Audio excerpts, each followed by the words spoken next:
Hello, everybody. Brian here from quantlabs.net. Okay, I don't know who's following what when it comes to my website. On Friday, sometime in the afternoon, my one of my hard drives decided to seize up, and basically it's Linux based, and went into read mode. And the software that I use to run all my trading and analytics, whatnot, wasn't working because it wasn't able to write to the disk. So the whole system came down Friday night and didn't get reactivated until maybe earlier today. So I wanted to do a really important video I never thought I'd end up doing, but I think it's important to really consider when you're building something, especially when it comes to software, technical, and more importantly, when it comes down to your livelihoods dependent on it. So, a couple big lessons to do with what do you do to prevent a few things. A lot of people write their software or will have a platform that will just be deactivated. You turn it back on, automatically recovers and goes back to trading. That's how most software works. The other problem is that you also have to maintain the environment of the operating system that the software runs in, as well as the data itself.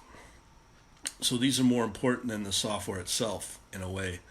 So what you need to worry about is being able to ensure that your computer system that you're running, depending upon your operating system, has the ability to replicate. So if your system does die, that there are processes in place where it can transfer over to another system that's waiting in the wings so it can continue the trading. So that's one option. Actually, it's one of many options.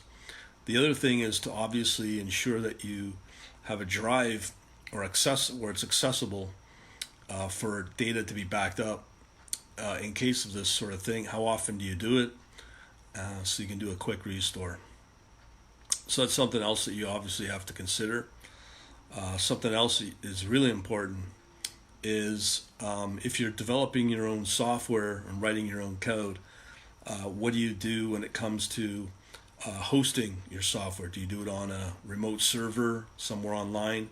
How do you harden it? How do you protect it? And usually you'll be having to put up all your account, broker or exchange account information on that server. And that's what hackers would love to get, because that's the keys to your account. So if you have an account that builds up into the thousands, hundreds of thousands of dollars, that's a big win for hackers. So you need to worry about these sort of things when you put it up online somewhere, and being able to secure the account and all the account files, such as the keys, tokens, and account number and ID and all that stuff. So that's a really important one as well. So depending upon your software, how you're writing it, if you are building in redundancy, mirroring the system, that's one of the big reasons why I use Redis, because it has all that capabilities. You can also run clusters. If a cluster does die, you can easily take over if this operation gets bigger, which it probably will if I start applying real world machine learning and portfolio and risk management sort of stuff on it. So we need to worry about these sort of things.